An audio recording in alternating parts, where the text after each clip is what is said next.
नमस्कार प्रेक्षकांनो. ठरलं तर मग ह्या मालिकेत सायलीने आता सचिन आणि साक्षीचं पितळ उघडं पाडलेलं आहे.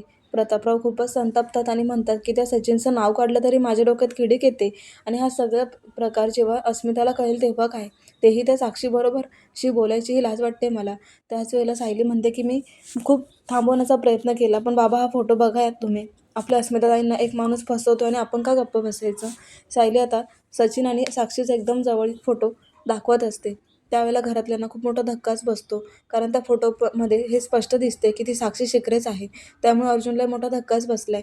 पण नेमकं आता प्रिया अस्मिताला घराकडे घेऊन येत असते आणि तिने हे सगळं बोलणं ऐकलेलं असतं. त्यावेळेला प्रिया अजूनच त्याची फोड करून अस्मिताला जळवण्याचा प्रयत्न करत असते. ती म्हणते की बापरे, सचिन भाऊजींचं ह्या साक्षीबरोबर अफेअर, बोलायलाही त्रास होतोय मला. त्यावेळेस आता अस्मिताला अचानक त्रास होऊ लागतो. तिच्या पोटात कळा येतात आणि आता तिला खूप त्रास होत असतो. त्याच वेळेला आता सायली तिचा आवाज ऐकते आणि म्हणते की अस्मिताताई, यांनी सगळं ऐकलं की काय. सगळेजण बाहेर धावतच येतात आणि आता अस्मिता खूप रडत असते आणि सायलीला म्हणते की तू माझ्या सचिनला त्या साक्षी शिकरेबरोबर बघितलं आणि एवढं मोठं सत्य माझ्यापासून लपवलं गेलं. आणि ती आता चक्कर येऊन खाली कोसळते.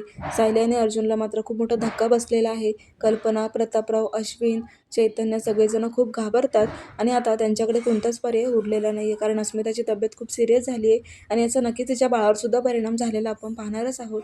तर प्रेक्षकांनो, आता साक्षीचा हा पर्दाफाश झालेला आहे. सायली आणि अर्जुन आता ह्या सचिनला काय शिक्षा देणार हे पाहूयात पुढील भागात. पाहायला विसरू नका. ठरलं तर